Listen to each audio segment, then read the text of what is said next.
Well, I was right.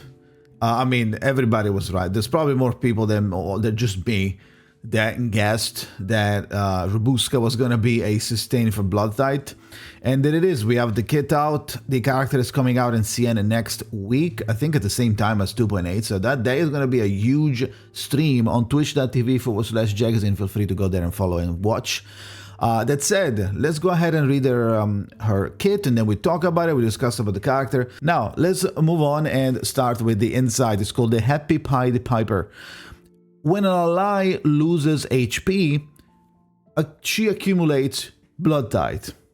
W. More people accumulating. If you remember correctly, you need 64 Blood Tide to reach the maximum power on Nautica's ultimate. But that's not that easy to get. It is easy in the sense that like you will eventually get it because we don't have that many spenders if you don't use Eternity. So with Nautica, it's only a matter of like how long it takes, and it doesn't take like 2 turns. It takes like 7 turns or something. No, not 7, but it's kind of long to get 64. So now I'm glad that another character is going to give us Blood Tide when people lose HP. I mean, that's the main thing. I1, when Rubuska is in battle, give all allies Shadow Playmate. This is important for the whole kit, so keep that in mind. When allies Shadow Lead reaches maximum, Rubuska increase Moxie. The self-overflowing Moxie will be stored, so I don't know what the cap is, we don't know that, but we'll see. Is it going to be 10? Is it going to be more? I don't know, probably 10. So she can overflow the Moxie, and if there is a space at the end of the turn, replenish stored Moxie. So this is basically, I believe, just saying like if you have 7 Moxie and you use your ultimate, those 2 extra Moxie are gonna be given to you on your main Moxie portion, I guess. I2, another useless one. It's increased max HP, which it's not useless, it's a simple one like everything else. At least we get some more max HP because she scales on HP as well. Give all allies Grace, I3, Grace of Rubuska the First. When an ally is attacked, heal all allies. Now this doesn't say anything about a cooldown, so I am like hoping that this has no cooldown. It would be a little broken, so I'm expecting that this ends up having a cooldown, but if it doesn't, holy, because if you get hit multiple times by like a little amount by whatever enemy during their one action, you're gonna heal like multiple times. That's not how it works. It's not how it works. We'll see. Shadow Playmates, what is this? At the start of the turn, lose a certain percentage of current HP, and this one is given to everybody, so even more Blood Tide. And HP lost by Rubuska from this will be partially converted to Shadow Lead. When Rubuska dies, Shadow Playmate is dispelled, but oh yeah, duh. Okay, when you die, you die. When you die, you're dead. Shadow Lead, increase max HP, crit damage, and ultimate might based on how many stacks you have of Shadow Playmate. So Shadow Lead is pretty insane. Like you get this giga buff on everybody, and she has Shadow Playmate, and Shadow Playmate can stack, and everybody gets Shadow Lead, and it's the buff that you get from Shadow Lead on top of reducing your removing your HP every turn.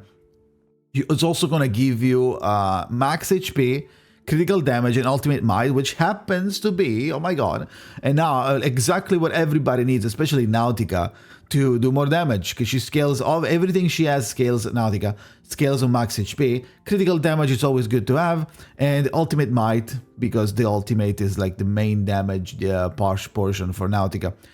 So yeah, Grace of Rubuska the First, when taking lethal damage, remain in battle and heal HP. This is what you get.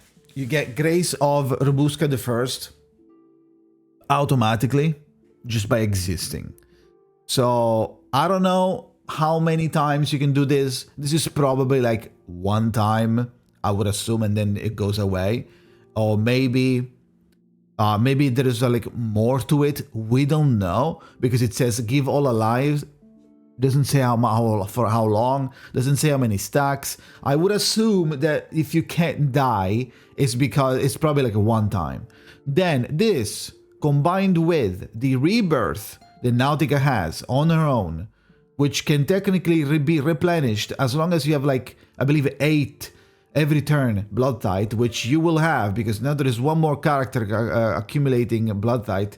Bro, Nautica is not dying anytime soon, is she? So holy, okay, this team is shaping to be probably the best team in the game. We'll see when she comes out. I'll play her. Skills. S1 Midnight Prank. Loses a certain percentage of current HP to deal single target reality damage. This attack is a Retribution. We'll see what Retribution is in a second. Increase Shadow lead to all allies Shadow Playmate.